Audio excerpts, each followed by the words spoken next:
Entertainment news today. You're such a dragon gay. Everything sucks and it's no good. That comes out of Hollywood.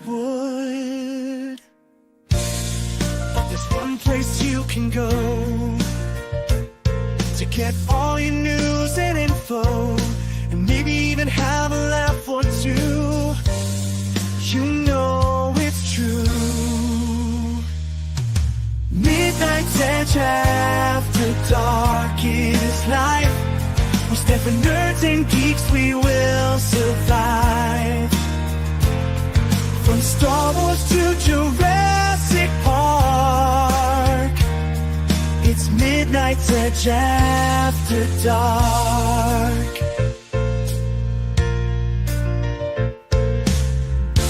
All those bombs and flops, but need never stops.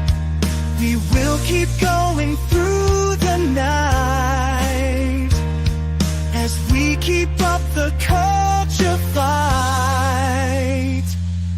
Midnight's Edge after dark is life. We stand for nerds and geeks, we will survive. From Star Wars to Jurassic Park, it's Midnight's Edge after dark.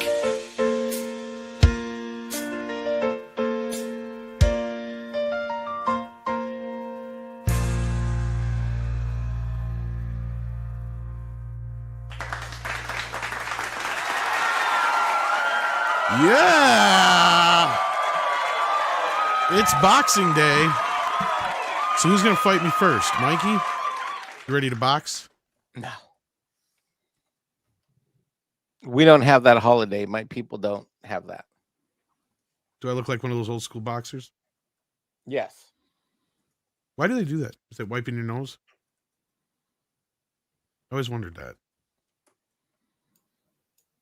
Nobody knows? Mm. I don't know. I Or they don't just know, go, boo boo. Hey, you. No clue. How you doing, Mike? How was Christmas? Good. What'd you get? A little stressful, and it was good. What'd you get? Anything good? No Was Alf something nice crap. to you? That thank God. No Alf crap. That was the first. The first time What in else? 4 years. No Alf crap. Anything good? I mean, Did you get a mistress I got for a lot of. Christmas? No, I got no. I mean, God, dude, you're putting me on the spot. I wasn't ready for this. I mean, I got a lot of different stuff, but I don't want to call got a out lot of one and not lingerie. another. No, what? What? Oh, that's funny. No, you We guys all are being know. Weird. You guys are Underneath being there, weird. you're Don't judge wearing my a life thong. choices. Don't judge my life It's choices. not wrong. Mikey's wearing a thong. That's Oh, they do make Okay, male that's thongs. like any day that doesn't end in Y, but okay. You wear thongs. I know. Yeah. You we show them just- to me this- constantly. You're like, how does this this make is my what- butt look masculine? Not right now. I'm actually in the worst shape today than I've been in fucking ages. Cause like basically from Thanksgiving to now, I've had so many people coming and going and visiting and so much stuff going on. I have not worked out. I mean, I've been like doing yoga and stretching and a little weightlifting, but for my usual regimen, that's just insignificant. Like I gotta like I probably gained 11 pounds just since Thanksgiving. Well, we've got some news to talk about. So we got Nick Weiser here to talk news. How you doing? doing pretty good, man. Christmas is good. Hopefully, it was good for everyone get? else. I got toys. I got Pizza? candies. No pizza. I did get Did you get Turtles turtles? gift cards. I actually I got my oldest a Ninja like Turtles turtles. comic. She's really I excited heard about Ether it. Antos is a panic Satan worshiper. Is she? What a So I shock. heard. Yeah, I You mean, can stay the fuck away from my turtles. yeah, straight up. Keep her. It's amazing how she's been with idea of you for as long as she has, and somehow her nearness to the trolls has been very minimal. But hey, good. Keep it that way. But yeah, happy to be here. Here Nosferatu is great. I can't wait to see it, even though I haven't seen it. And King Diamond was wrong this year. There are presents for me for this Christmas. Well, hopefully you got what you wanted. We also got Price of Reason here. How you doing? Good. How's it going? It's all right. Hanging in there. I'm on a spaceship. I see that. Maybe people could see it better if I didn't have us in. It dawned on me why Price never has. No, his it's camera. okay. It's okay. The circles were cool too. Kitty, you're crushing my chips. Okay, these I two mean, little dogs are just annoying the crap out of me. yes, Mikey's dog sitting, and he has a, or should say he's having a pup sleepover. Yeah, or I've got the always emotionally needy Bambino yes, in his indeed. holiday PJs. Aw, look at him. He looks so adorable. He looks a little Scottish.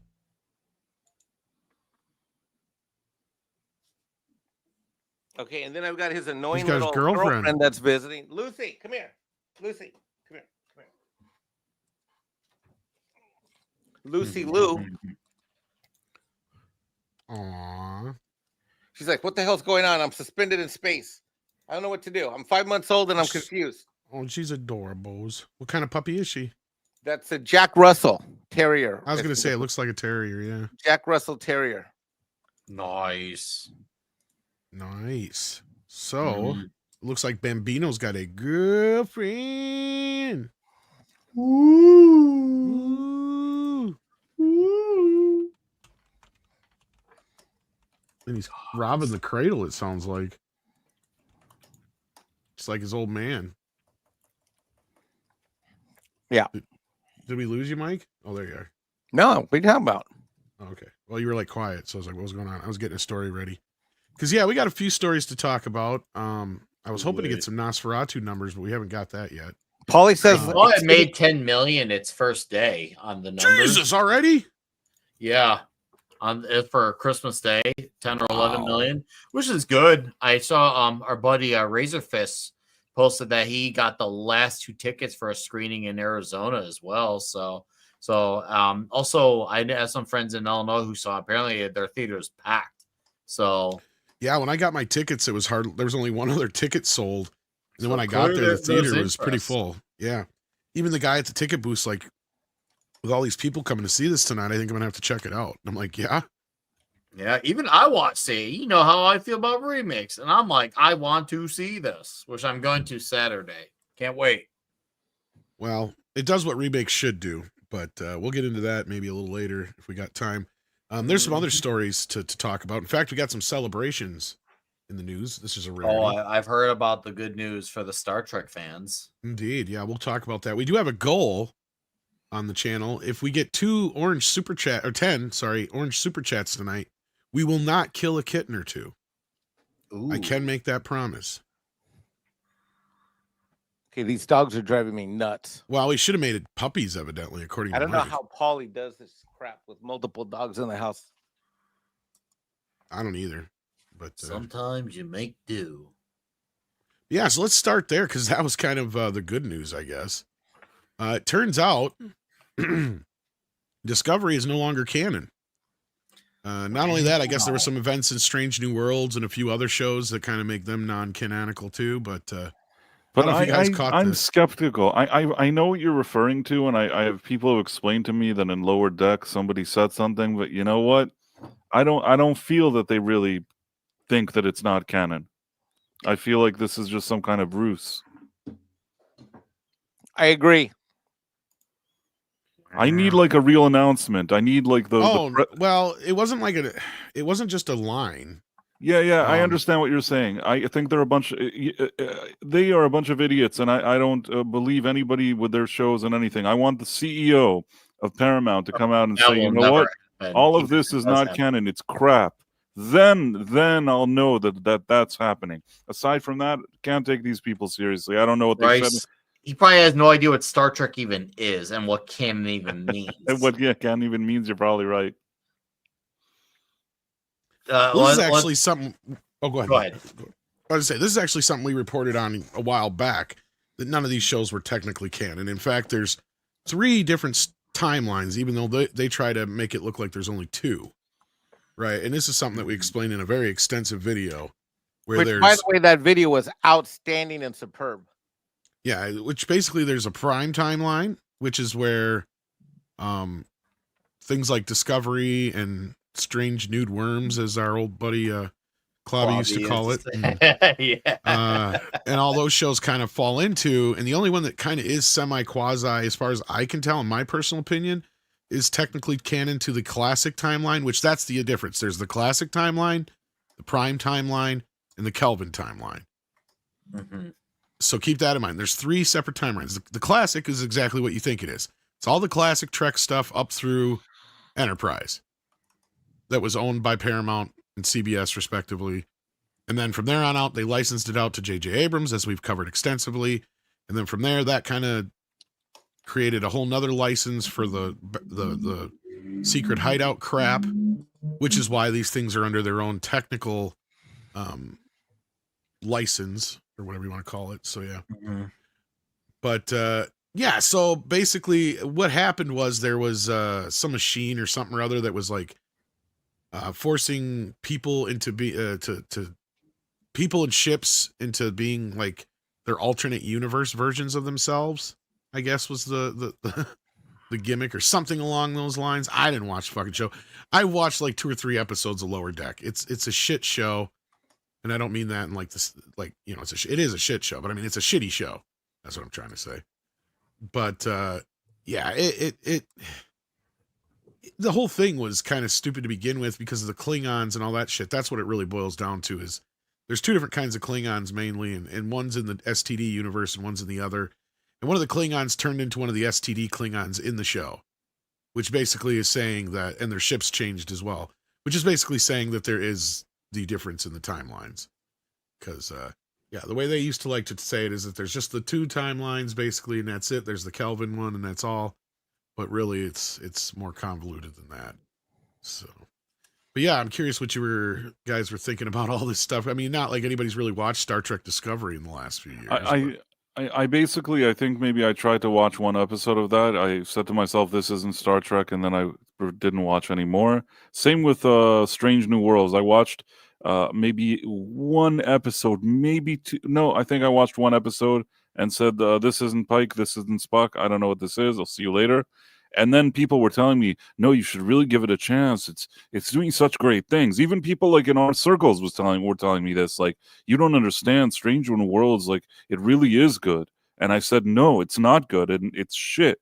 And then and all those people that told me that I should give it a chance and watch it, I don't hear from them anymore. Meaning not because they don't talk to me, because I think that over time, after they saw musicals and all these weird political stuff, and I don't know what, I think that at this point, they know that I was right. So nobody ever goes back and say, oh, we were right. You should really watch that. It's like now radio silence because it's shit. Well, and I don't even know. I honestly did not watch 1 episode of Strange New Worms. I watched it. Basically, what they did is that they claim that they're showing you Captain Pike. Now I'm familiar with Pike both from the unaired pilot, or the one that was the black and white. I guess it was aired. I don't know what, the original one, and then from the other one that they recycled as footage. In any case, the actor Jeffrey, whatever his name was, that played the original Pike, was this kind of looked very kind of like the strong and silent type male guy. I forgot the exact name of the actor. Jeffrey, I think, something.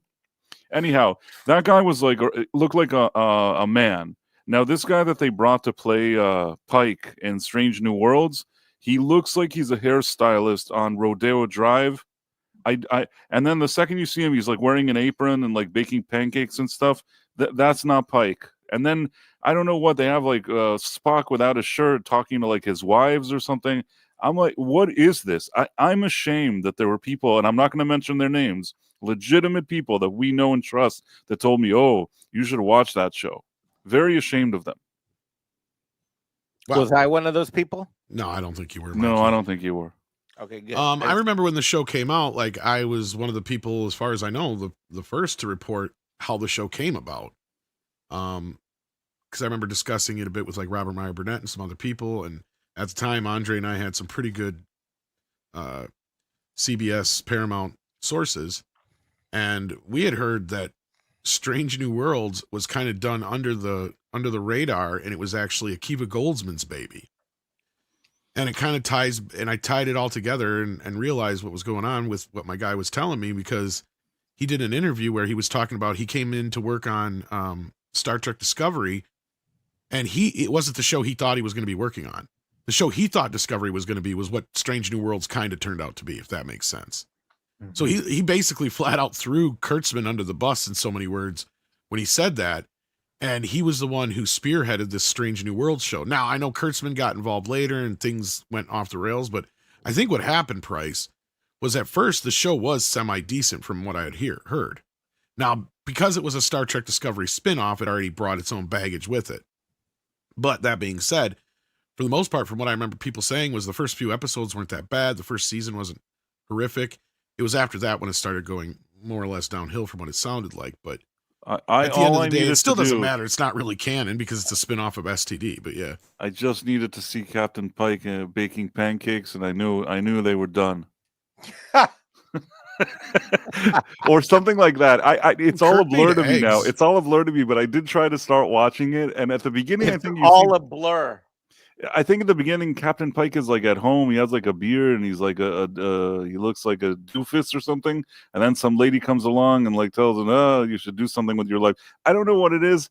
I already knew from the second that started, and they just, with every scene they showed me this guy, they just annoyed me more. I think I may have even watched maybe even 2 episodes, but that was it. And I was upset at myself that I even watched those episodes.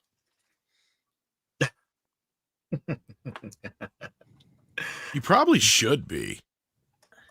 I mean, to be honest with you. I should be annoyed that I watched it, yeah. I'm embarrassed, I'm ashamed that I watched it, and I'm annoyed. But do you feel like you need a shower after it? Sounds like the same feelings I had when everybody told me how amazing that Terry Matalas crap was going to be, and my moron ass watched it. Look, if this is what we get for Christmas, I'm happy. This is a step in the right direction, and it shows that at least the people over at Skydance are realizing that Star Trek needs to be revived. And it has more of a chance of being revived than Star Wars ever does. And the beauty of it is the multiple timelines, right? So you just pick up where you left off with the, Enterprise or whatever, or Deep Space Nine or Voyager, and you just go from there. As we've said before, the beauty of Star Trek is they've already proved you don't need the original cast and characters to be successful. You basically have already 2-3 shows that have no real connection to anything other than a ship, perhaps, and that's it. The only spinoff really is what, DS9 from Voyager or vice versa. So, in those spinoff of TNG or whatever, but there's only like what, 1 character or 2 characters, and because Worf's in Lieutenant Worf joins in season 4, and then you have O'Brien, Chief O'Brien. Yeah, so yeah, that's it. Yeah, so very tangential connections at best. Yeah, my point though is that you don't. It wasn't, and you just said it happened late in the show, so it wasn't even, built upon that idea. No, right? It was fine. It was those are the best. Really, the original series TNG and DS9 are the best. Although I will say that Enterprise, a show that I know that some people aren't fond of, I actually really like Enterprise. I like that show a lot, and I like it probably better than Voyager. To be fair, I only started watching. I didn't get through all of Voyager. I know people are like, give it more time, you'll like it more, but I don't know. It never really drew me in. I watched maybe a season or whatever it is, and people are like, watch more, and I guess I haven't gotten around to it. But Enterprise, I liked it from the get-go. That's good. You at least like that. Yeah, I mean, I know a lot of like Trekkies who, I guess you could say, weren't wild about Enterprise. But a lot of them will acknowledge it as Trek, unlike 2009 and since. Enterprise has Scott Bakula in it. That already he scores points with me because I really like. Not only that, I think also doesn't the end of the show basically make the show non-canon in a sense anyway, even though it's based on what's supposed to happen, but the whole thing's isn't it a hologram or whatever? I don't know. I've never seen the last 2 seasons in their entirety. I stopped watching in the that final episode is rather annoying. You're right. There is something with I think Captain Riker in the holodeck, and then they also have a controversial thing where a cast member, one of the main cast characters, dies, and that's not too cool. I don't want to ruin it in case people haven't watched it, but That it's too late to ruin it. That's Commander Chipotle. in any case, I actually I thought that I didn't like how they ended it, and it feels like they were pressured to quickly end it, and they did 'Cause they whatever were. they could. But I didn't Yeah. like how they ended it. Aside from that, though, really great show in my opinion. Yeah, no, I mean, honestly, that's what they got to do. They got to kind of go back, recalibrate things. I think I've brought this up before that I think retrofuturism is kind of a thing that's going to be popular in the next decade or two. So I think that's where maybe Star Trek can get out in front of that, since it kind of invented that whole idea with, Buck Rogers and all that kind of stuff. So I think it has a potential future. A lot more than Star Wars, I would say, anyway. I don't know about you guys, but Hold on, the damn dog's eating a fucking rubber band. Hold on. well, get it before he eats it. Yeah, for Anyway, real. so thank you so much, guys, for sending in some super chats here. We got Jim Watari, who sends in $20, says, first orange super chat. Take a drink, Mikey. Well, when he gets back, I'll remind him to take a I drink. gotta get a what? A drink. Do I need to go downstairs and get? All right, I'll be right back. He's going to get a drink. Gonzalo Bergali sends in 150, I think that's Uruguayan pesos, if I'm not mistaken. Says, I am on the minority and Lower Decks is great. As for the series that no one consider even Star Trek, an awful lot of people are talking about it because they say something they like. Well, I don't know. The only reason people are talking about it now, Gonzalo, is because of what it's done for the canon. Otherwise, there was like Lower Decks, to be frank, I mean, it might have been somewhat mostly harmless as far as like the fact that it's just a tongue-in-cheek kind of goofy kind of thing like the Orville kind of is. Other than that, though, like, yeah, I mean, the fact that the jokes are kind of predicated on the canon, if you get my drift. So they kind of have to adhere to canon. I think I watched the first episode of Lower Decks. Again, people said, oh, you should really watch it. It's different than the other stuff. And then I watched it, and I said, screw this. I'll see you later. And that's it. I mean, I do remember a lot of people saying, and from my recollection of the few episodes I did watch, is like, yeah, you do have to have a pretty good working knowledge of Star Trek to get all the jokes. Right? And that's what I'm saying. Because of that, the show kind of is pinned in canon, even though to me, I always felt like Lower Decks was below or beneath Star Trek. I'm like, this is not something Star Trek would do. Because it's, at least the Orville has a sense of reality to it. This is so cartoony. I get it. It's a cartoon, and I'm not saying it to be ironic. I mean it in the sense of it's still supposed to be set in the Star Trek world. It should still follow those rules and the similar tone, even if it can still be funny. But either way, I just think the reason people are talking about it now is because of this whole decanonizing of Star Trek Discovery. Because I remember when they announced the show, I was at the Star Trek convention in Vegas when they revealed all the shit for the show. And every panel, even the most technical, geeky, nerdy panel they had, was packed, and you had people wrapped around the room, and in some cases wrapped out of the room, like lined up out of the auditorium to ask questions and shit, even about some of the geekiest shit. As soon as they announced, next up, our panel is going to be the Lower Decks panel. The Lower Decks panel is next at 3:45. Everybody cleared the fucking room. And I'm not even kidding. I'm not exaggerating.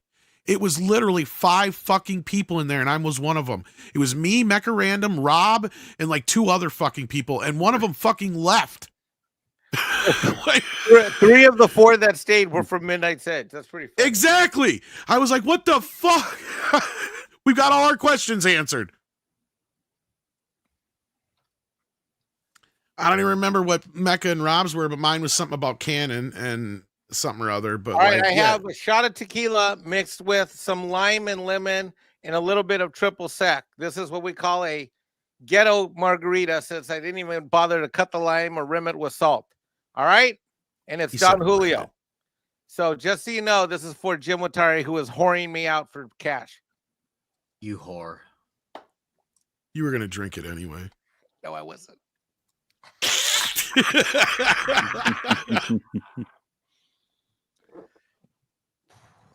That's kind of funny.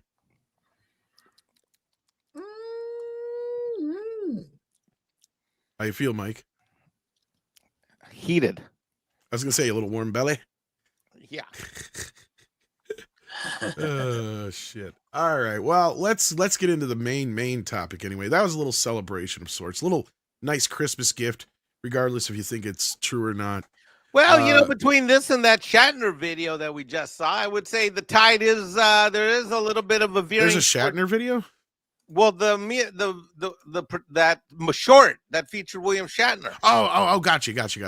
I would say that you know, I've gotten more positive sparkles in the Star Trek sky than I have out of Star Wars. That's for damn sure. Yeah, I can agree with you there. So this was another one that was kind of burning up the X today in the YouTubes. Sony CEO Tony Vinciquerra. This movie was awful. My mom didn't even finish it. Fuck, is he like trying to get fired? Can they fire him? Like, I think you're giving him too much credit, thinking that it's more of a getting fired. It's just they really are that out of touch. I truly believe. No, I don't think Tom Rothman feels this way. Rothman maybe, but this guy, no, I truly believe he's this out of touch. No, I believe that this is them coping, but there's no way Tom Rothman feels this way, because Tom Rothman is the one who probably brought the axe down. And this is his reaction, and Tony's probably pissed because he's probably one of the people that benefits the most from movies like this. Anyway, so he said, he insists, I should say, Madam Web isn't terrible. Oh, the press just crucified it. Dude, I saw it. It was awful. Yeah, no, there's really no way a sane person could say such a thing. That movie wasn't just kind of like a weak movie. You could say about Venom 3 that it's not a great movie, but there's some dumb fun to enjoy about it. You can't say that about Madam Web. Madam Web was barely a movie. Yeah. Even fucking Morbius, right? There was more than just me who got into the you know, Mystery Science Theater quality of it, let's say. Right? Because I guarantee you in 10 years from now, we're going to have a ton of like those kind of videos where people are roasting the shit out of that movie. But even Madam Web, I don't remember anybody even saying it was fun on a level of Morbius. Including you, Price, and everybody. Was retarded. That's what I mean. Like, Morbius is so retarded, it's fun. That's my point. Right, I understand. I'm saying that there isn't even that angle. You're kind of just watching. Maybe there were a few occasions that I unintentionally laughed at something that just was so stupid. But the movie was awful. I remember thinking to myself that this has to be one of the worst movies I've ever seen in a movie theater. It was really bad. That's what I mean. I think you and a few other people are just like, I don't even know how this got made. It's like barely a movie and shit. I think so. Some of the reactions. It's like every single part of, you know how, okay, I know how to explain it. You know how sometimes you watch, I'll give you an example. I recently watched Kraven the Hunter. Now, Kraven the Hunter was also a bad movie, but even when I was reviewing it, I said, you know what, there were a few action set pieces that I didn't hate. It's a shame that out of a movie of like 2 hours, you only have about 10 to 15 minutes of that kind of action at best, and the rest is just this dumb writing and stupid decision making. I also said that Aaron Taylor Johnson could have probably played the role if somebody gave him a script. It looked like he went to the gym and he was kind of game for that kind of physical scenes. It's just he really didn't have a lot to work with. So I was able to say that I didn't like the movie, but still say something that sort of positive about it, even if I said I didn't think it was a good movie. With Madam Web, there isn't anything for me to hold on to. There's not one thing that I can say, you know what, it didn't work, but I really liked this angle, or there was this scene that was cool, but the movie itself didn't work. There's just nothing to say about it. Every single thing that you can say, the music, the cinematography, the directing, the acting, the screenplay, every single facet of that movie is a complete failure. Now, I know some people have said that Kraven at least has a little bit more going for it. I feel like range, but Kraven, you know what I saw in Kraven? I saw a spark of something that could have been like a dumb fun you and movie. Other people have said that, yeah. I'll tell you why, because I know how I would have fixed it. If somebody would have given me the screenplay in advance, I would have told them the whole first third of the movie that he's a teenager, delete that. Just do the first 5 minutes of the movie, show the accident with the lion, never talk about his father and brother again. Bring him to present day, make it an action-packed vigilante movie. He's going around killing a bunch of people until he meets a guy like the guy that's kind of now trying to stop him, which is the Rhino, and let Russell Crowe play the Rhino, because you already signed him up. Instead of the father with a weird Russian accent, let Russell Crowe be the Rhino, and then have just one villain, one guy in present day, like that's a vigilante, and do as much as it's kind of like a keep it simple, stupid. I feel like if they would have done that, it could have been a sort of dumb, fun movie like the Venom movies. And I think that Aaron Taylor Johnson was up for that. It's just that it was a misguided effort to introduce too many characters, too many villains with a very poor screenplay. Madam Web is nothing. It's not a movie. Yeah. So let's see what he had to say here. So outgoing. So he's leaving. I was gonna say, Burn the shit down. Sony Pictures CEO Tony Vinciquerra. This is probably why you're on your way out, Tony. Just to let you know, because this is what I've been saying all along. Tom Rothman don't fuck around. All you got to do, look, I hated the guy for years. Just, and I know I've told this story before. So there's plenty of Mead episodes and yeah, Midnight Edge episodes. If you're talking major smack, as for those who don't know, when in that Deadpool reel where Ryan Reynolds is like, "Hi, Tom," that's the Tom he's saying hi to, and the whole thing is the animosity between the two of them over the whole Deadpool situation, because the story goes, and it's not even a story anymore because he confirmed it himself. Go out and find the Tom Rothman interviews, and I'm sorry for those who've heard the story a million times, but I got to reiterate it for the maybe 2 or 3 people who haven't heard it yet. Tom Rothman was the worst thing that ever happened to 20th Century Fox and comic book movies. He stood and cock-blocked and got in the way of everything he could that could be successful for X-Men.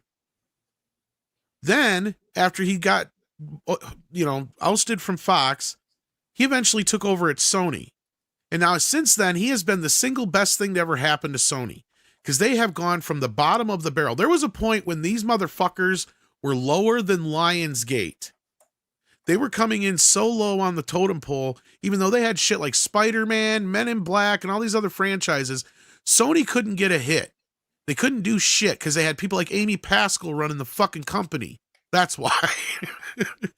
So then Tom Rothman comes along, and he turns the studio around, and now they're probably one of the most profitable studios in Hollywood. They have like zero worries as far as debt goes, right? Like they're not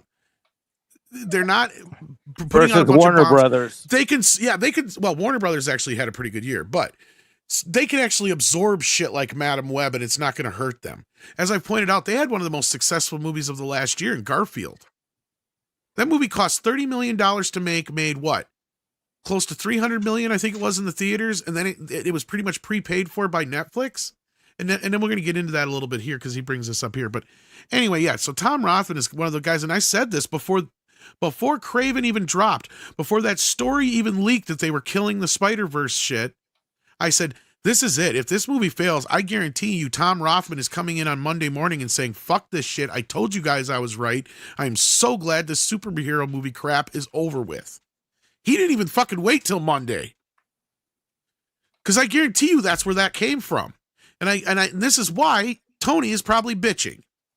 Because Tony is one of the believers. He's one of those people that sat there and believed, and I get where you guys are coming from, and I agree with you. He's one of the people who's actually believing this bullshit that he's saying. He is one of the old Hollywood people that we're trying to get out. When we speak old Hollywood now, we're talking about the woke fuckers. The same fuckers who can never take responsibility for anything. Who blame the critics, the fans, you name it. And that's exactly what Tony's doing here. So let me read this before we lose Price, because I think we're running low on your time. So outgoing CEO Tony Vinciquerra said, Madam Web is good, despite the harsh criticism in the film that the film received. In an interview with the Los Angeles Times, let me make this a little bigger here.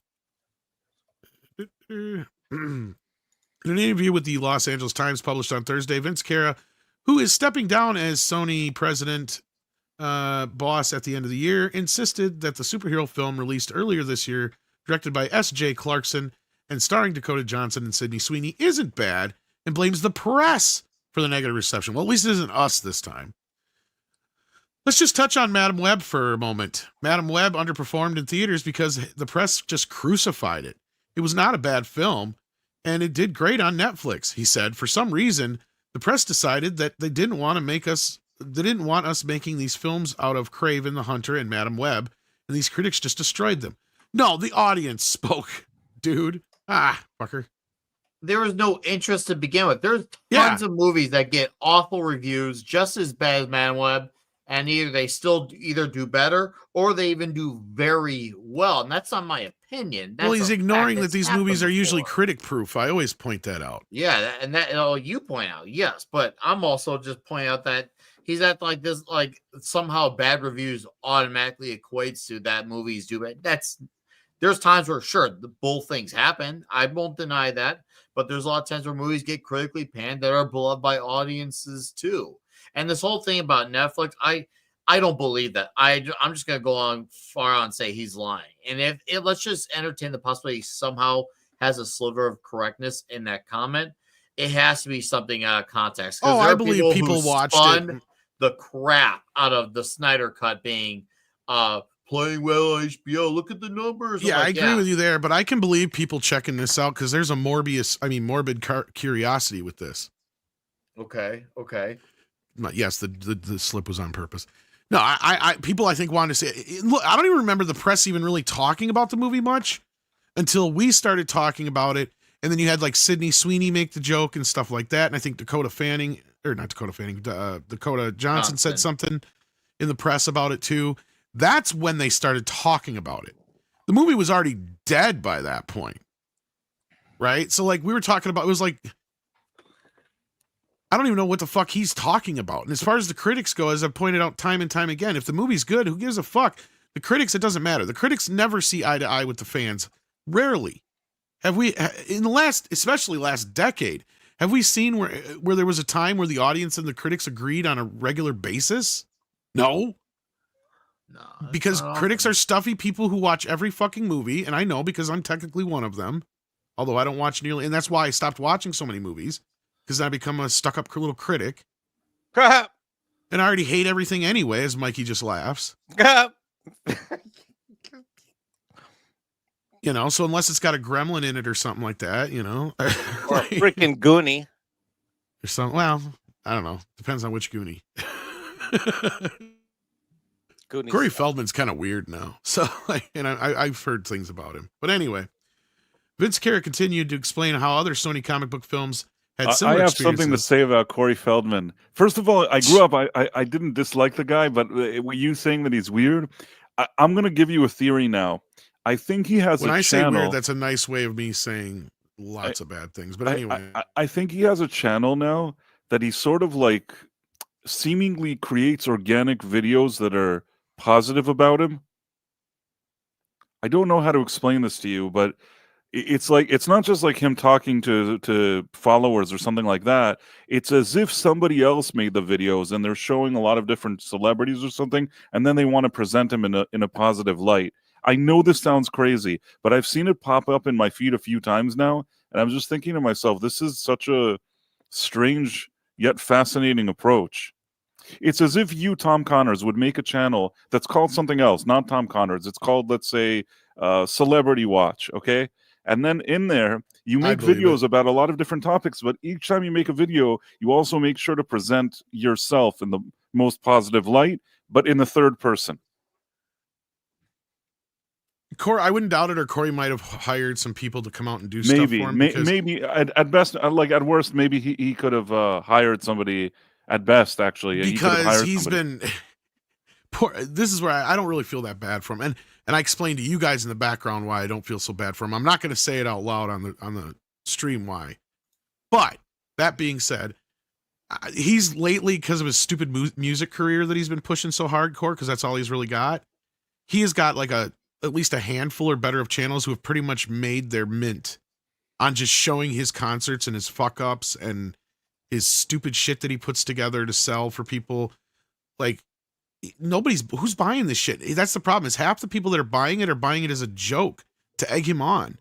And people go to these concerts and shit just to keep him doing it. Like, I don't think he realizes he's the meme now. I mean, I guess it could be, but if it pays his bills, part of those videos also show him in concert, and it's like I saw somebody as if like an organic video, like the Comeback King, but it wasn't somebody being cheeky or funny. It's like somebody was earnestly, like, you know, really serious about that. You know what I'm saying?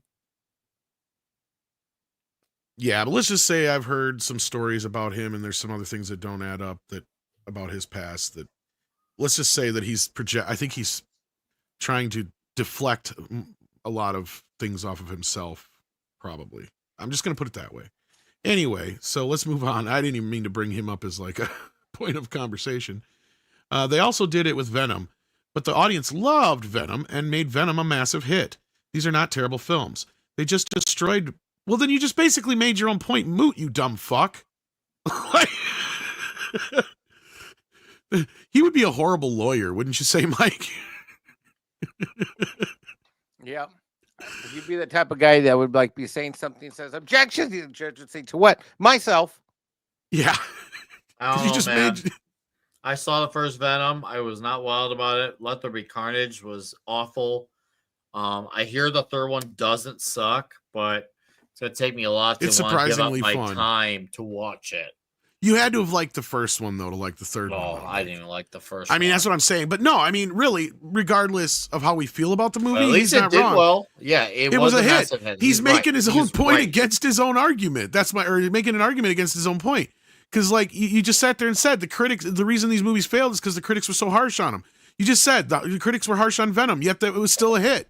Yep, it was. You Yeah. dumb fuck. Because nobody wanted Madam Web. Look, I've said this before. They were better off trying to present Craven as its own fucking thing and just letting those who know, right? Because at that point, Price is right. And I don't mean that in a punny way. I mean it truthfully. They were better off presenting this movie as a John Wick ripoff. Right. About a guy who goes after, people who like poach animals and whatever else is in the movie. And it probably would have been better off had they done that than trying to present it as this thing that it's really not anyway. And that is a They spin-off should've of just Spider-Man. But saved yeah. Craven to be a villain in a Spider-Man movie. They should have just called it The Hunter. The Hunter, yeah. Not even Nate Craven. Yep. Yeah, Yep, I mean no. that probably This is- would have worked better. I mean, they could have kept the Craven angle because of the supernatural that he kind of Oh yeah, like I said, has don't change capabilities. anything. right. Just the only people who know are the ones who know that Craven the Hunter is a Spider-Man character. But since it's not really connected to Spider-Man, you got Aaron Taylor Johnson, who's semi-hot right now. You got an action film that's No, in and the he got vein of into John shape. Wick. I can't just say I that mean- he looked Oh, like he was dude's in going to really the good gym shape. for that role. Well, he's been that way Revenge-o-matic before films the are great, role. so- He's been that way before the role, but I applauded him for keeping up with it. He got big about a few years ago, but still, dude's. I like him. Instead of selling it like a comic book movie as they did, they should have sold it as a Revenge-o-matic film. Yes. And that's a Tarantino quote. And he'll tell you flat out. That's all. Basically, Death Wish, Punisher, all those movies are basically the same thing. They're a Revenge-o-matic film. It works. You know what? Yeah. A lot of dudes like to sit and watch a guy go and take his vengeance out on a lot of these bad people. That is pleasant to watch. We love it. That's why it's such a huge subgenre in the action. Like Clint Eastwood's done them. Sly's done. Every action star's done them. They all have a handful of Revenge-o-matics in their pocket. That's all they had to present this. Call it The Hunter. Says it starring Aaron Taylor Johnson. Those of us who know that Craven the Hunter is a Spider-Man character, we know. Let the rest be a surprise to the audience. It probably would have played a lot better. But anyway, that being said, did he have more to say here? No, he didn't have much more to say than that. But I think he's stupid because he went and diffused his own argument there. Guy's a moron. Who gives a Yeah. shit about him? Like seriously, And I know this guy. I still stand by the fact. I think this guy, even though he's on his way out, I truly believe he's that out of touch because even if he sees the Venom movies as something great, it seems like there's not many people who think that they're great movies, but they think they're dumb fun. Okay, fine, I'll let you have that. But people don't look at those types of movies and see them as great movies. I mean, oh no, how they're not low on the are same your level as how Avengers low or are your anything like that? how low are your standards where these are what you consider all great movies? Yeah, exactly. You're not wrong, and I can't argue with that at all. Price, like I'd sit there and say all day, yeah, it was Venom a hit? Well, actually, Sure. that was Technically, it was a hit. Right? That was actually Nick with that wonderful statement. Or did I say Price? I'm sorry, I meant Nick. I just had to do the Price Yeah, voice. you guys That keep was doing each actually other's Nick voices. with that wonderful statement. Yeah, anyway, yes, it was Nick. Nick, I know what you mean, and I agree with you. Sorry, I got distracted there for a second. That was my fault. It was just a good opportunity to use the Price voice. But Chaos Sonic 1 sends a $9.99 and says, Morbius was so bad, the meme was popular to bring back and failed twice now. Yeah, but at least they didn't spend more money on it like the Snyder Cut. That's one thing. But yeah, so look, Tony, I think he's been there for a while. It's about time he leaves. We need some different people in Hollywood because these people are clearly not doing their jobs. Right?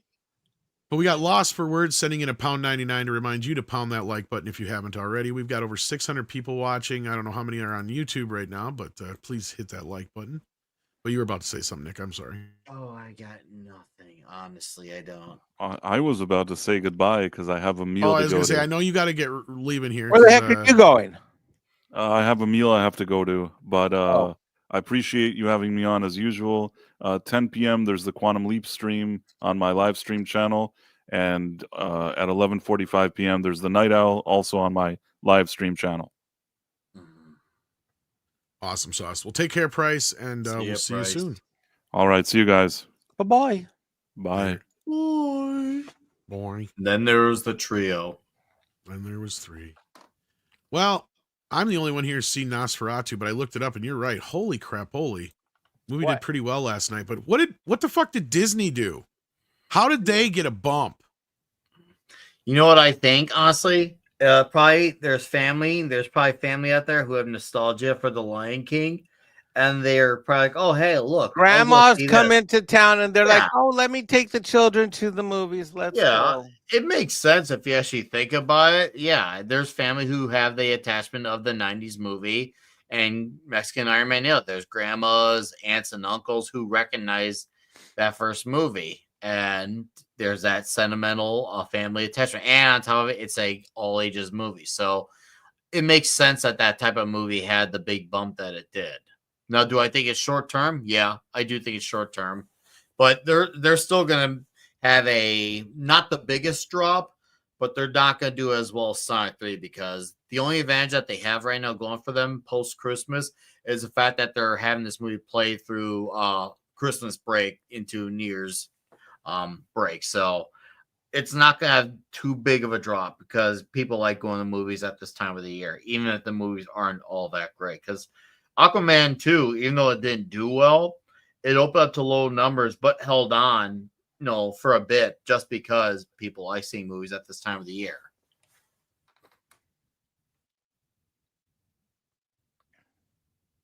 Tom must have went off somewhere. Well, Where'd he go? He'll be back. Yeah, I guess I'll carry it. But yeah, looks like Sonic the Hedgehog 3. I think that's gonna continue to do well. I am starting to wonder if that or Mufasa should have budged from the release schedule because I feel like both movies may have done slightly better if they weren't competing in line with each other. Because I saw Sonic 3's opening numbers. They were good, but they weren't Sonic the Hedgehog 2 opening weekend good. Now, do you feel the same way, Mike? Do you feel like it would benefit from not being the same week as Mufasa? I think there's a bunch of things going on. I think there's a lot of competition. You got the families moving around. And I'm going to tell you this, Christmas being on a Wednesday is going to screw up our usual weekend box office analysis. True. Because in terms of the days that kids get off school and all that other stuff, like everything's just weird right now. So, our typical let's look at the weekend box office analysis and take a look at how things are panning out in the week to week. I mean, we're like, oh my God, what's happened in the opening? Well, the opening doesn't matter as much because guess what?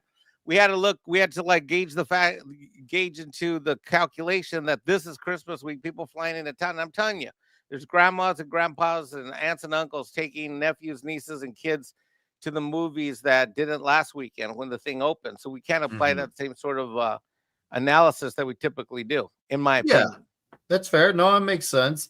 And you know what? Even though Sonic the Hedgehog 3 opened up slightly smaller than 2, I do think it has the advantage because it opened on Christmas break. It has a chance of still having a strong finish at the end. It might, in the long term, outgross 2 because of it coming out around Christmas break when once again families go to the movies, and once again there's the Christmas break going on. Some people like not just kids from school, but even parents take off around this time too, so you'll have more of that like spread out. So I think Sonic 3 is definitely a benefit from having legs. Well, the thing is Sorry, the thing about Okay, Sonic we carried it. is that people go ape shit nuts crazy for that IP. So I think it's going to run for a while. What do you think? Yeah, I mean, yeah. Sorry, I had to run. Sadie decided she wanted to go out. We had this. Yeah, I heard you guys. Yeah, I just thought it was odd that Mufasa got a little bump, and I'm curious if, like you guys said, I don't know if it's going to carry itself out or not. But I also did point out to people that Sonic is big and it'll do well, but I think it has a limited fan base, and that's what I pointed out about the box office of the last 2 films. And I didn't realize this one opened lower than Part 2, which is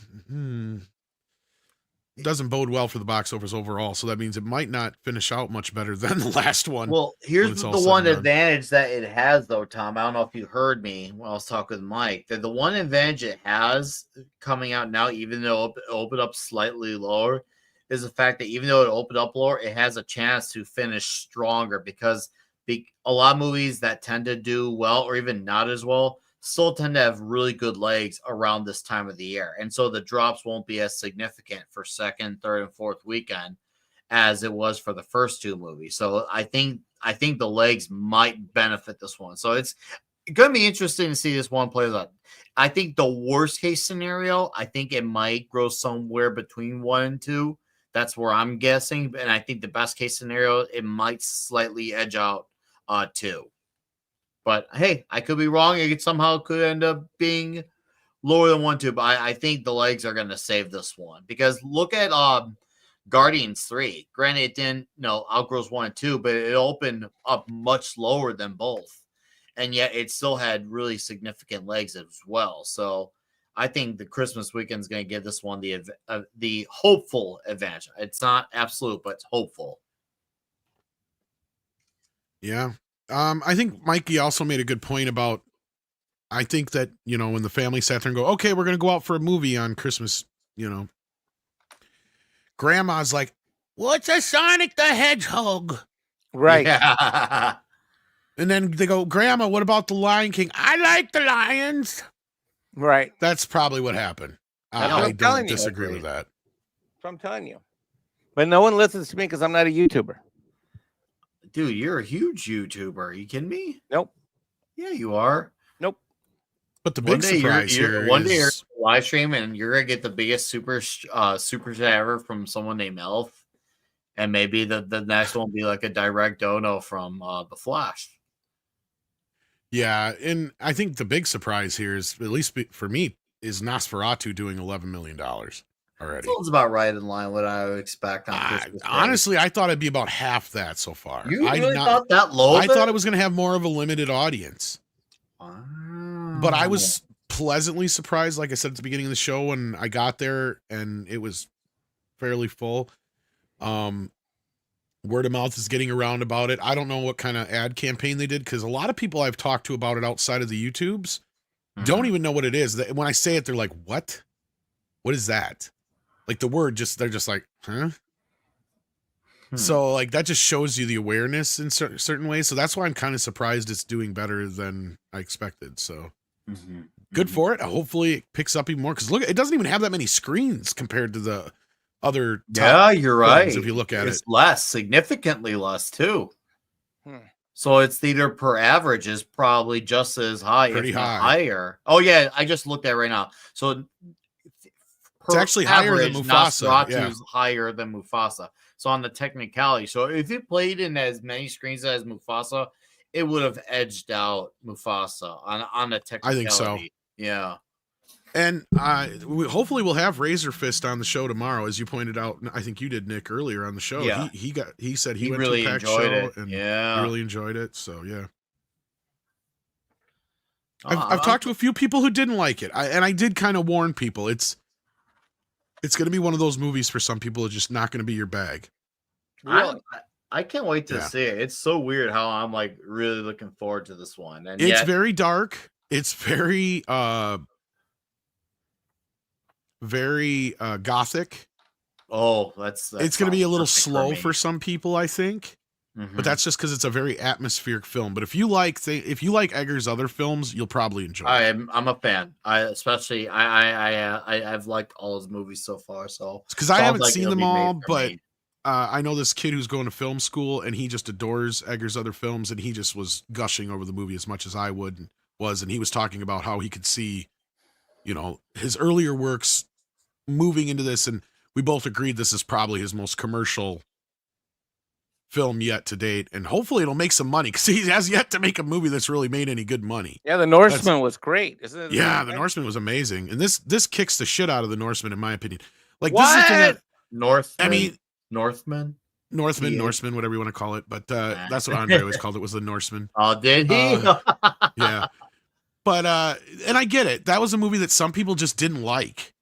And I totally understood why, but when I watched it, I was like, holy shit, you can smell and feel and taste the grime and the grit and the reality of that movie. And it's the same thing here. And I think this movie's gonna turn some people off. It's gonna be one of those movies that some people are just gonna be like, this is not for me. And I get that. But on a cinematic level, on the level of a remake, on the acting, on all levels, this movie is just stunning. It grabs you and it pulls you in. And I mean, if you're somebody who's into those kind of gothic horror films, again, if you're not, then if you didn't like Bram Stoker's Dracula or not into gothic horror and stuff like that, then you're not going to like it. I like those. That was the bomb. Yeah. It's not as rock and roll as that, but it is. Yeah.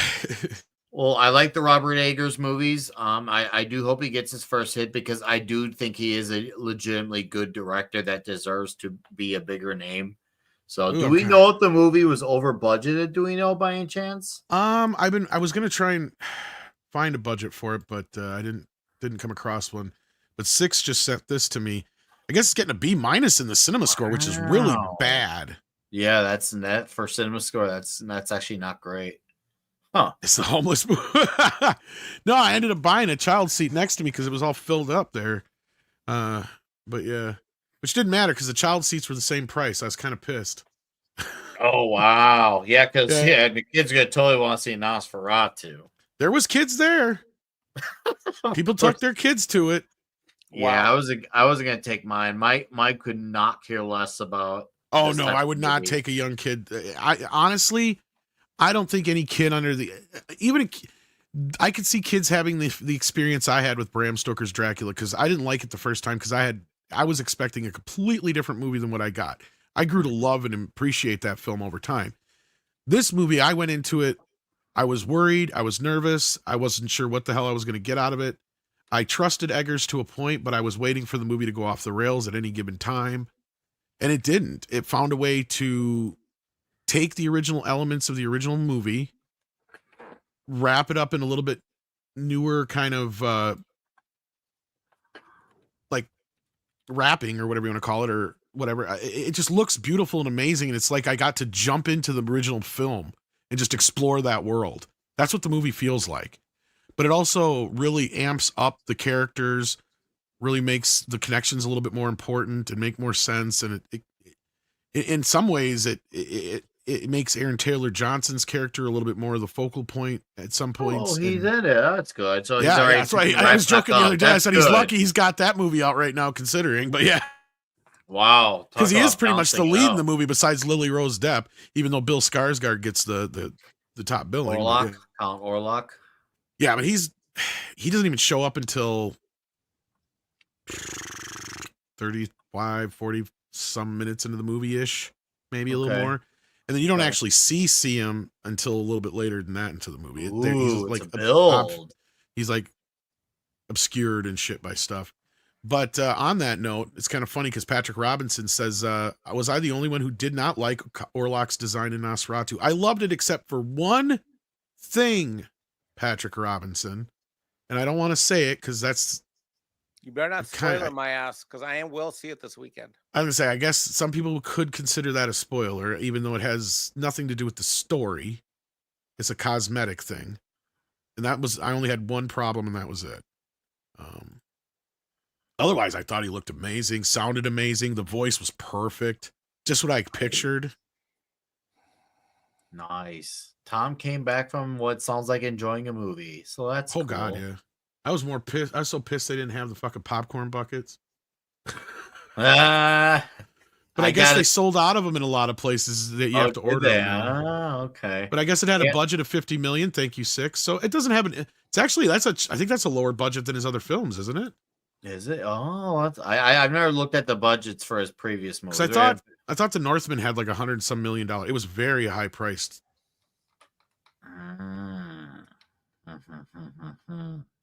Yeah. Well, okay. So this was, did I hear that? You said 60 million for 50.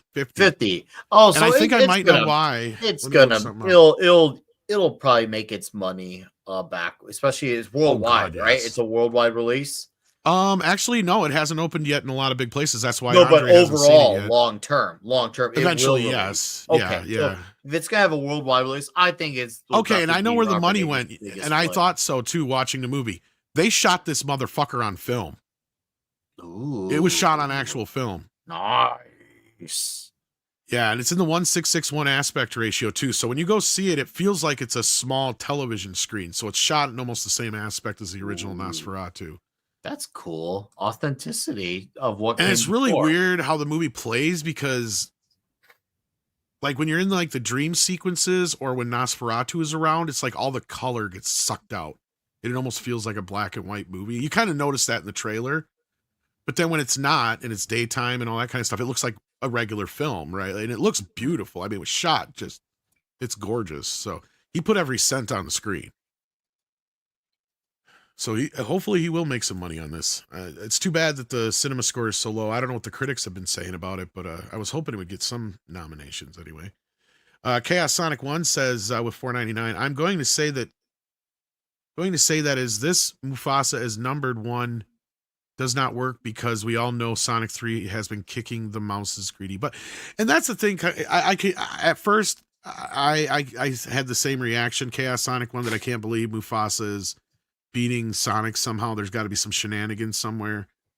But then again, Mike made a good point.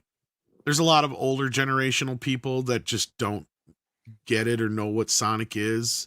I also think that the budget for some of the shenanigans that we may have documented and reported on in prior years on other various channels, including this one, those budgets don't exist. That cash flow isn't there for a lot of this stuff anymore.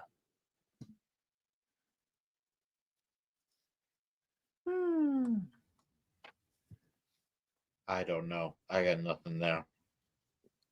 I mean, I was trying to think. I'm like, could they have done like maybe some like, like kids hospitals and organizations and other things and bust them in possibly? I haven't seen any of that. But I haven't really seen I haven't seen any of that. And usually when they do that, it's somewhat remotely promoted. And that's what I'm telling you. It's kind of way by the wayside. I'm telling you what it is. It's families got together and they took to, but it won't stick, like they're going to get what they're going to get. Plus it had the IMAX screens. Let's not forget that. So it had the premium. That's another $5 to $8 a ticket right there. Easy. Yep. Same person. Because that was one thing I can't complain about Nosferatu. I got to see it for $12 a ticket, even though I had to buy 2 tickets to whatever. But yeah, that wasn't so bad. But yeah, we'll see how it goes after this weekend. Chaos Sonic 1 says Disney versus Sonic can be summed up as cringy Disney adults versus autistic Sonic fans. Maybe, but is there really that many cringy Disney adults left? Oh yeah. Okay, Mike. Yeah. Also keep in mind, it's also very normie centric too. A lot of people are just going to see what's attached to it, the Lion King, and they're going to see just because they have no idea of what's involved in it contextually. They're just going to say because Lion King. Well, that's where I agree. It's going to make grandma and half the girls in the family happy because they're not going to want to see Sonic. It's just reality. Oh, absolutely. You would know. You got a girl child. Yeah, but they want to see. She's Sonic not a normal 3. girl child. I mean, I was gonna say, but still. Now, do they like the original Lion King? Yeah, they love the original first one. If I put on right now at home, they'd probably still watch it. But as far as new stuff come out, yeah, they would love. They want to see Sonic 3. Yeah. So And Connor Dorian also sent in $10. Thank you for this. Six beat you to it though. The budget for Nosferatu is $50 million, and yeah, I'm impressed. I'm trying to remember what was the budget for Northman because it was pretty high. Wasn't it higher? I thought it was like 100 million. It was close to 200 bucks. It was like close to 100 wow, million that bucks. high? Jeez. It was 90 million. 90 million. Oh, 90 million. Crud. Yeah, that's okay. That's good to know. Nosferatu knew how. I thought to it was over actually 100 million, money. but I thought it was too. But still, regardless, a lot of movies are going crazy with these budgets, and it's clear that it's backfiring for a lot of them. So that's good to know. Nosferatu has a chance of being a profitable movie. So once again, if that helps Eggers' career, I'm happy for him. I hope this is huge for him.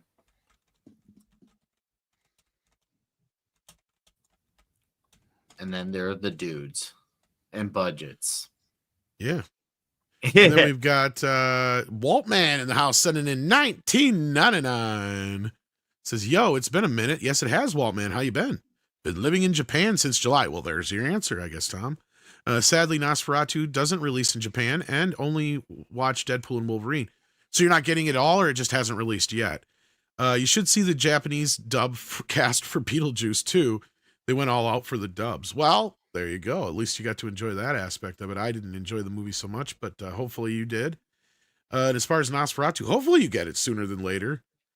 Is there a reason why Japan wouldn't show Nosferatu? I thought it was China was the one that had the big... China. Like ghosts and all that stuff. They wouldn't let you have. For China. Yeah, somebody's going to have to key me in on that one. I thought... I'm not a weeb or nothing, so I don't know much about that stuff. Let's see if there's any list of box office dates here. Let's see. Australia, Austria, Brazil, Colombia, Czech Republic, Denmark, France, Italy, Mexico. I don't see Japan listed on here, but I do see a lot of countries between. Okay, I see about 1, 2, 3, 4, 5, 6, around 15 countries listed between January 1st through February 28th of next year listed for this movie. So I don't know if more need to be added or this is just what's on the numbers, but it's showing around 15 countries for overseas. And I don't see China. I don't see Japan on there. Very oddly. Yeah. But man, Thailand gets February 28th. How does that happen? Like seriously, February 28th, over 2 months after looks like most countries get January 1st and 2nd. Looks like the only countries that's out right now outside the US is Spain and France. So how are we 3 countries getting it and then most of everyone's getting it in the first 2 days of January, followed by a random February 28th? That's ridiculous. I think there's something like that too for Despicable Me 4. They put on Italy 4 months after it came out. Shockingly, it still did. I know some regions that, I mean, it used to be this way all the time. They would, movies never opened up on the same day. It was usually just whatever, like our summer movies were usually like the UK's Christmas movies and so on. They would find different times of the year that were more popular for movies in whatever region they were releasing it in. Okay. But now we were living in a world where generally they're either released on the same day or within a few days of each other. Like Andre's got to wait till the 3rd to see Nosferatu, I guess. But like that's weird. It is kind of because you would think, especially because I think he's in Norway right now, you would think that Eggers being from there, they probably would have dropped it earlier because I think he got to see Northman early, if I remember right. But no, they held it off. There is a little Christmas element to this movie, and I think it's another reason why they saved it for Christmas. But the other reason I know why they did is because this is when Bram Stoker's Dracula opened, and it did very, very well. So I don't think this is going to do nearly as well as that, but it's looking hopeful at $11 million opening already. So don't forget, horror is a very dedicated genre too. So it is, but this is kind of a niche horror in a way. But yeah. Okay. But if you liked like Sleepy Hollow, if you like the Sweeney Todd, if you like the very costume-esque Victorian Gothic horror stuff, Interview with the Vampire, sort of, yeah, but like basically, like if you're into that really kind of Pride and Prejudice type, I love that movie. Into set in like gothic horror elements like that, like, yeah. I'm I trying could to think watch of some Pride of and those other Prejudice movies. forever. I'm trying to think of some Victoria era horror films. My mind's going completely blank now for some reason. What was the one, like The Haunting or something like that? I think was one of them like that. And then I'm trying to think. There's anyway, there's a few of them like that out there. But like, yeah, if you're into those kind of horror movies, something that looks like Tim Burton made it, basically. The Burtonism, exactly. Thank you, Micah J. No, not Twilight. Not Twilight. No. And then Barking Mad does say there is a Japanese version of the title, so probably will be released sometime. Yeah, I didn't know if I was just curious because I know like China has a bunch of regulations and they only let so many movies from America and such like that every year. I didn't think Japanese was like that, or Japan was like that. I thought they loved our shit. So yeah. Anyway, that being said, I think we're gonna wrap things up. We actually got through a lot of topics real quick. Mikey, you got some dogs to deal with. Yeah, they are in the midst of terrorist activities downstairs. Yeah. Yeah, it sounds like they're tearing the house apart, so I'm gonna let you get rolling there on that. And you got anything coming up though? I know normally on Wednesdays you do the Doomcock thing. You got that coming up next week? I don't. Yeah. Yes, sir. Next Wednesday. I got. All right. They're whining downstairs. I got to go fast. Yeah, I know. I figured I'm gonna let you go here. So take care, Mikey. We love you. All right, love Hope you. you had a Merry Christmas, and we'll talk to you soon, brother. Okay. Bye. Take care. And Nick, what do you got coming up? TNT real soon. Clobby's Comic Shop tomorrow night. Oi.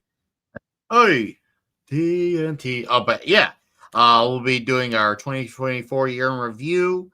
I did my best of 2024 albums last week, so video's doing pretty well, which is cool. And I hope it continues to do even more. Give us a teaser. So. What's one or two of your albums? Well, I kept it to the metal. One of them is gonna be very obvious, Judas Priest. Less obvious one, Blood Incantation. So there, you got a super obvious one and a super what? So I won't say their rankings, but they're in the top 10 and people should go watch it. The video's already out? It's out, and it's my most YouTuber video I've done in a long time. Usually I just kind of do commentary stuff, kind of like this one. I actually went full YouTuber. Like there's proper intro videos for the number rankings. Each ranking is a clip from an action movie for like number 10, 9, 8, 7. It's all action movie clips with the numbers showing off. So I went full YouTuber for it. It's on my channel right now, guys. So go watch it. Clobby's Comic Shop is the usual time tomorrow, and TNT is in an hour and a half. And all thank right, you, I might D-Bud. pop in there. The video. Because it looks like we're going to be talking some Nosferatu, so I'll probably bop in there. Other than that, you'll see me on the morning show tomorrow. We're supposed to have Razor Fist if he makes it, so hopefully he's there. And yeah, other than that, I want to thank everybody for being here tonight. I hope you had a Merry Christmas. Thanks Six for all our extra help and the other mods, of course, as always. And thank you guys for the support you guys gave us. We didn't hit our goal, but y'all know if I had 2 kittens, I'd just have 2 more kittens. If somebody dumped a box of kittens on my front porch, I'd have a box of kittens. And a lot of poo. I can't do it. A lot of poo. I'd be buying kitten food like a motherfucker. Yeah. Okay. Kitties are like stoners. They will eat the shit out of food. They won't stop. Kitty thinks he's hungry. It's like, Kitty, you have food. He's like, no, not as much as I did. Yeah, right. Yeah. Yeah. Like it was a few minutes ago. Like, dude, I just filled up your damn bowl. It's like, man. He does. He expects me to refill it, even though he's just had a few bites out of it. It's like, no, you finish what you got, then I give you more. He's like, that's not how this works. I'm going to bug the piss out of you until you give me more. Cats are that's how this works. Cats are the annoying roommate about food. Kind of. And they have zero fucks to give. They'll just walk up into your fucking dish and just go, hey, what you got? Yep. Oh, yeah. No fucks given. The dog will, be proper, beg. The dog tries to be sneaky about it. Some dogs can be sneaky too. Oh, yeah. I've seen that too. Not cats. Cats. Nope. That's why I learned early on I can't have nothing setting out that's even remotely sweet or anything with dairy or anything like that. Kitty gets into it right away, so I have to like put stuff away. And what's funny is I'll get something like a sweets or something from like the bakery, and I'm like, okay, I gotta go put it. I'll put it in the microwave so he can't get to it. And then like 3 days later, I forgot that I put that in the microwave. So it's like, might as well just let Kitty have had it in the first place because I forgot to eat it, which is probably a good thing. But anyhow, that being said, I don't know where we're going to redirect you to. You'll wind up somewhere. Wherever you wind up, tell them hey. And until tomorrow morning, hopefully you see us on the morning show or see me on the morning show or whatever. Take care of yourselves, and hopefully Razor Fist will be there. Yeah. All right. Yeah. With that, see yous.